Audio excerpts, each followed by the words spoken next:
प्रिय भाई बहनों, आज की रोटी की और सदस्य व्यक्तियों के लिए यीशु ख्रिस्तांची मधुर नावांचे सप्रेम नमस्कार। आज की दिनांक फेब्रुवारी 16, 2026 सोमवार। चर्चची सभा। आपण एकत्र जमणे सोडू नका, काही जी जशी सवय आहे तशी नाही, तर एकमेकांना उत्तेजन द्या।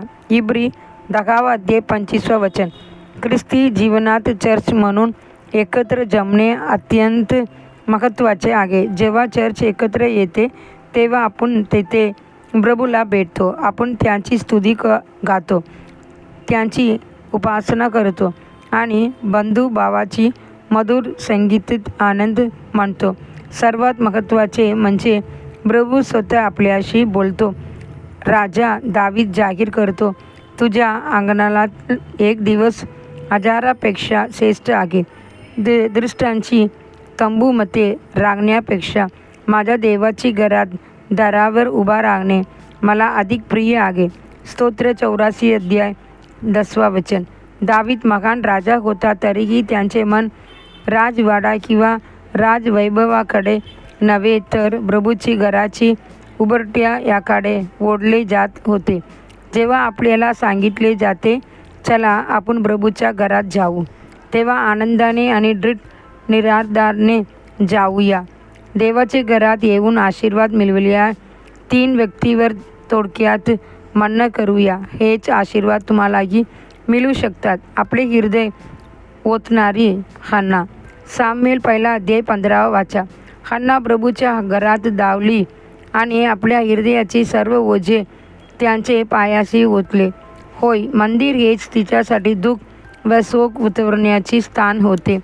ते जीवित देवाचे घर आहे, जिथे मनमोकळेपणाने देवाशी बोलता येते। लोकांशी न सांगता येणाऱ्या वेदना येतात आणि प्रभूकडून सांत्वन मिळते।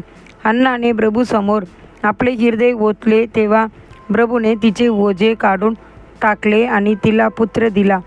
शांततेने निघून गेलेल्या सिमोन। बायबल सिमोनचे शब्द नोंदवते, तो बालकाला आपल्या बाहुपाशात घेऊन देवाचे सांत्वन करून म्हणाला, हे प्रभू, आता तुझ्या वचनाप्रमाणे तू आपल्याला सेवकाला शांततेने जाऊ देतोस। लूक 2:28-29 सिमोन देवाचे मंदिरात आला आणि येशूला आपल्या हातात घेतले, त्यांचे हृदय शांततेने भरून केले। त्याचप्रमाणे आपण प्रभूच्या घरात येतो तेव्हा ख्रिस्ताला पाहतो। जग देऊ शकत नाही आणि गिरवावून घेऊ शकत नाही अशी खरी शांतता आपल्या अंतःकरणात भरून जाते। ज्याला चमत्कार मिळाला तो मनुष्य, बायबल म्हणते, आणखी एका सबात दिवशी असे घडले की तो सभागृहात गेला व शिकवू लागला आणि तिथे एक मनुष्य होता, त्यांचा उजवा हात सुकलेला होता। लूक 6:6 हा मनुष्य सुकलेल्या हातासह देवाच्या घरात आला, पण तो तेथून चमत्कार घेऊन बाहेर गेला। देवाचे लेकरांनो, प्रभूच्या घरात मुक्ती आहे, शांतता आहे, चमत्कार आणि अद्भुते आहेत।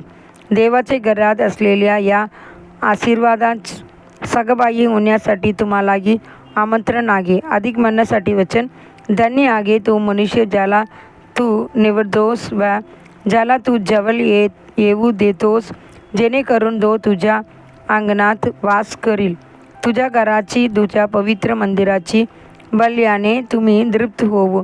स्तोत्र 65:4 आजचे बायबल वाचन सकाळ लेवियो 19:20 संध्याकाळ मॅथ्यू 27:51 67 धन्यवाद।